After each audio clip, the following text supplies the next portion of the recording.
Now to the major new development in the effort to free Americans Brittney Griner and Paul Whelan from prison in Russia. The White House announced a substantial proposal to bring them home that involves a Russian arms dealer in prison in the U.S.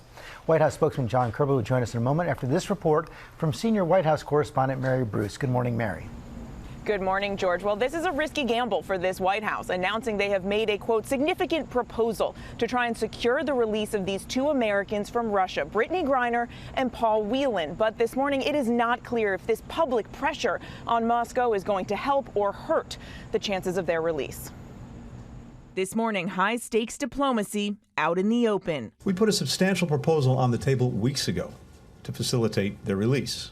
ABC News confirming that the Biden administration has proposed a prisoner swap with Russia, trading WNBA star Brittney Griner and former Marine Paul Whelan for the release of notorious Russian arms dealer Viktor Bout. Nicknamed the Merchant of Death, Bout is serving a 25-year sentence for international arms trafficking and conspiring to kill American citizens.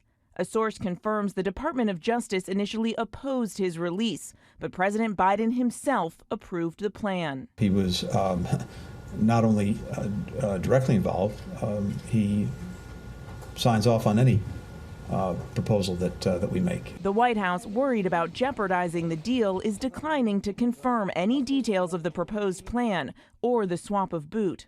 But Secretary of State Antony Blinken says he will discuss it all with Russian Foreign Minister Sergei Lavrov in the coming days, their first call since the war in Ukraine began. Whelan has been detained for over 3.5 years, serving a 16-year prison sentence for espionage, a charge he and the U.S. government have called baseless. News of the potential swap came as Griner testified for the first time since she was detained more than 5 months ago, accused of carrying vape cartridges containing cannabis oil, illegal in Russia, even though her lawyers say she has been prescribed it back home. My rights were never read to me.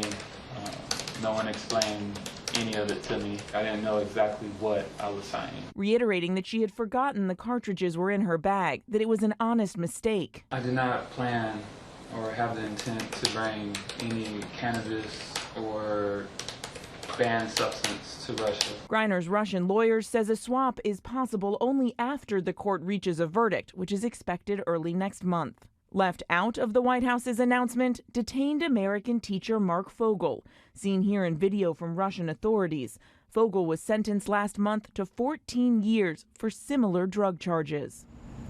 Now, the Kremlin this morning says there is no agreement on this proposed plan. And while Russia has condemned the Viktor Bout case, saying it's an example of American overreach, the big question now is whether he is important enough to Moscow to exchange him for these two Americans. Well, hey there, GMA fans. Robin Roberts here. Thanks for checking out our YouTube channel. Lots of great stuff here. So go on, click the subscribe button right over here to get more of awesome videos and content from GMA every day, anytime. We thank you for watching, and we'll see you in the morning on GMA.